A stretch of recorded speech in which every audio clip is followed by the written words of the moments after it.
Just losing his last.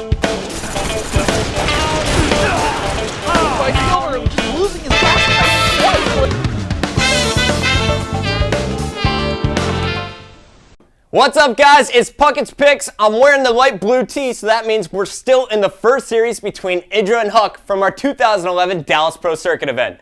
Idra took Game 1, but Huk's amazing hallucinated Void Rays in Game 2 tied up the series. Game number 3 is short and sweet, and here are the things to look out for. At the start of the game, check out the in-game trash talk from Huk as he attempts to get in Idra's head. At 7:20, you'll see some of the fastest force fields in the game, and at the 9-minute mark, I want you to check out the unit composition from both armies. I never knew sentries could be so effective. It's time to find out who will take Series 1. Here it is, game number 3 on Shattered Temple. Let's go into Game 3 right now because we are all tied up with Liquid Huk against EG's Idra. Players battling it out for that first place spot in their group. So important. Number 1 seed in the group bracket advances directly to the winners' semis. We do have Huk spawning here in the right position as the red Protoss. Marcus, you know, I saw you wearing a Zerg shirt the other day. I understand you're a bit of a Zerg fan. I seriously want to cry right now, just a little bit, man. That's okay. You can sob all you want. Just a little bit. This is the last match of the night.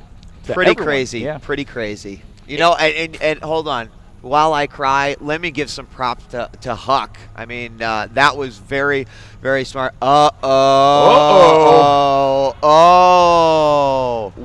Oh, man. You know what? StarCraft is not only a very intensive mental game, but it can be psychological as well. And I'll tell you what, that is another... You ever heard of going full tilt in poker before? Yeah, and you know... Can happen in StarCraft, Let's check too. his APM. No, he's actually playing at his usual 200. Seems in control of his faculties physically. But let me tell you something, that is kind of a painful realization because that, I think, has happened to everyone, where you leave the game because you're convinced of something that actually isn't real. You think he has an extra base, you think he has more workers, you might even just think his army is bigger than it is. So Idra now on Shattered Temple, his choice of map. Again, I really do not like playing on this map against Protosses, but Idra has a lot of comfort on this map, claiming that a Roach Infester mix is very, very potent. We do have the pool going down, and again, just still kind of in awe about what we just saw. I cannot believe it. I'm glad we did decide to go back and have an esports history moment and broadcast this match. I have no idea what happened between Huk and Kiwikaki. We're going to find that out a little bit later, possibly even tomorrow, but I'll be checking on those results. 2 drones going to come down. Of course, he wants to put that down. Will Huk, when he gets 100, put that pylon down? He's got 100 right now, and yes, he does. Oh, man, just to throw it down. But Idra, as we've seen countless times in this tournament, has that excellent response of getting the extractor. 2 drones in the gas, no big deal at all. We do see there is the hatchery, the spawning pool finishing, the queen popping out, more Zerglings en route. There's the cybernetics core going down for Liquid Huk at the front. Everything is as it should be, with the exception of the fact that it's 1-1 right now instead of 2-0. Yeah, and to think about that, you know, Idra probably would have been very happy with it. Well, obviously, let's state Captain Obvious here with the 2-0 win. But after going off of that, suddenly you're fighting a second uphill battle as you kind of just defeated yourself in that matchup. And that's rough to have to just hop into a third game, know that it's on the line, that seeds, that the bracket being played out can determine who you're going to be playing later on. And again, might be a replay that will have to be watched over and over again. Again, I just cannot believe what we just witnessed. I mean, Huk may be the first player ever to advance with a 1-2 score in a best-of-3. We do see there is the second queen popping out right now for EG Idra. Again, you know, one thing I really am always impressed with about Idra is the fact that he always has remarkable consistency with the execution of his build orders. We see there is the gas going down right now, continuing to add on the larva as that second queen does finish. And the question is, what will Huk do on this map? Look at how spread open this natural expansion is. On Lost Temple, you could always wall off this front easily, but not on Shattered Temple. Looks like it's going to be the 3-gate, as we've seen Huk demonstrate a lot of flexibility with that style. Yep, and we got we got Chrono Boost on the Warp Gate that's coming out. We've got the Creep Tumor going down. Queen now migrating over to the natural expansion with some drones following right behind. Again, speed about halfway done. It's going to end up finishing right around that normal time. Those initial Zerglings were actually chased out of the natural there by Huk. He puts down the pylon at his ramp, and that could be an indication of an expansion here. We'll probably see Idra try to get a couple more units, maybe a few more Zerglings to peek in there and see exactly what's going to happen, as it does look like the Nexus has gone down while the lair starts, and of course the Roach Warren coming up.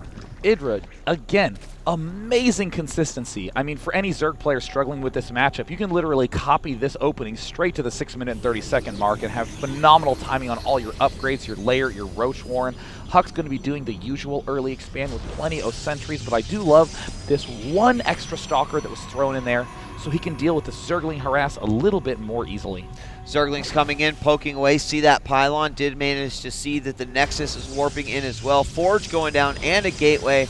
And again, not really going for a complete wall off, but making it much more difficult for those Zerglings to maneuver in, give them one single path to follow. Now, there is a spot here, that they can go through, so potentially we could see another building going there. It looks like he's going to move out. Some amazingly lightning speed force fields picking off 4 Zerglings immediately. And I love that little play because Huk can easily retreat, but it looks like he might not have that intention at all. We do see 6 roaches popping out right now for Idra. No upgrades quite yet, just purely defensive play. And Huk is doing a great job of manipulating these open spaces. Yep, and he will choose to return back to base wisely as he gets +1 attack. More roaches coming out. And right now this supply 52 for Huk and 60 for Idra. A little wall there that, again, you can funnel units through. That extra gateway is down. Took the gas and then actually canceled that.